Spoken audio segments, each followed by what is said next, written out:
सुतांजलि वर्ष 9 अंक 10 जनवरी द्वितीय 2026। जीवन में अद्भुत घटनाएं घटती हैं। कभी हमारा ध्यान उन पर जाता है, कभी नहीं। हम कभी उनके प्रति सजग होते हैं, कभी नहीं। लेकिन हम उनसे प्रभावित हुए बिना नहीं रहते। हमारी ध्यान और सजगता का उन घटनाओं पर कोई प्रभाव नहीं पड़ता, लेकिन इतना जरूर होता है कि वैसी घटनाओं की तीव्रता, उनका क्रम कम या ज्यादा हो जाता है। ये घटनाएं हमारे अपने जीवन में बदलाव ला सकती हैं। अपने जीवन को बदलने का यह अत्यंत सरल उपाय है, जिसे हम प्रायः नजरअंदाज कर देते हैं। किसी पुस्तकालय में बैठा था, कई पत्रिकाएं पढ़ी थीं, उनके पन्ने पलटने लगा। कई लघु कथाओं पर नजर पड़ी, एक से एक जीवनोपयोगी। उन्हें पढ़ता और विचार करने लगता। ऐसा लगा कि ये लघु कथाएं किसी विशेष प्रयोजन के कारण ही मेरी आंखों के सामने आ रही हैं। मैंने उनमें से 2 को आप लोगों से साझा करने का मन बनाया। प्रस्तुत है वही 2 लघु कथाएं। खलील जिब्रान की रचना घर।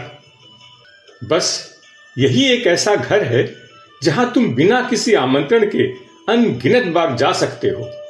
इस घर में प्यार भरी निगाहें तब तक दरवाजे पर लगी रहती हैं जब तक तुम दिख नहीं जाते।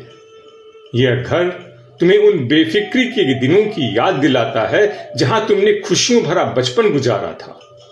वह घर जहां तुम्हारी उपस्थिति तुम्हारे माता पिता के चेहरे की खुशी बनकर छा जाती है।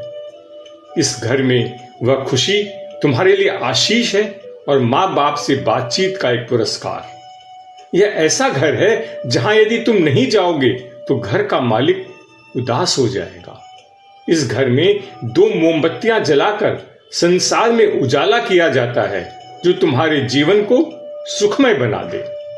इस घर में खाने के समय यदि तुम कुछ नहीं खाते हो तो मकान मालिक का दिल टूट जाएगा, वह नाराज भी हो सकता है। यह घर तुम्हें जीवन की सारी खुशियां देता है। बच्चों, इससे पहले कि बहुत देर हो जाए, इन घरों की कीमत पहचान लो। भाग्यशाली हैं वे जिनके पास जाने के लिए माँ बाप का घर है। हाँ, वे भाग्यशाली हैं।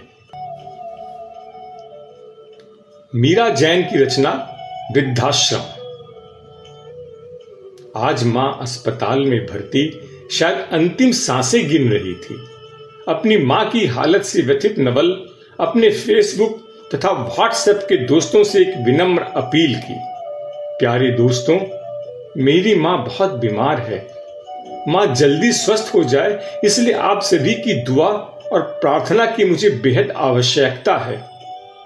परिणामतः दोस्तों की आत्मीय संवेदनाएं लगातार प्राप्त होती रही थीं और वह उन्हें निरंतर प्रेषित करने के बजाय उनका दुख कम करने हेतु स्वयं ही उनके पास अस्पताल पहुंच गया और उसके कानों में मां के स्वास्थ्य सुधार का एक अचूक नुस्खा बताया, जिसे सुन नवल के चेहरे पर छाई चिंता की लकीरें कम होने के बजाय फैलकर दुगनी हो गई थी।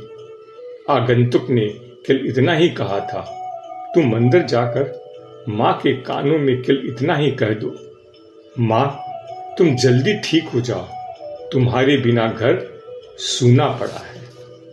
वह आगंतुक और कोई नहीं, वृद्धाश्रम का मैनेजर था।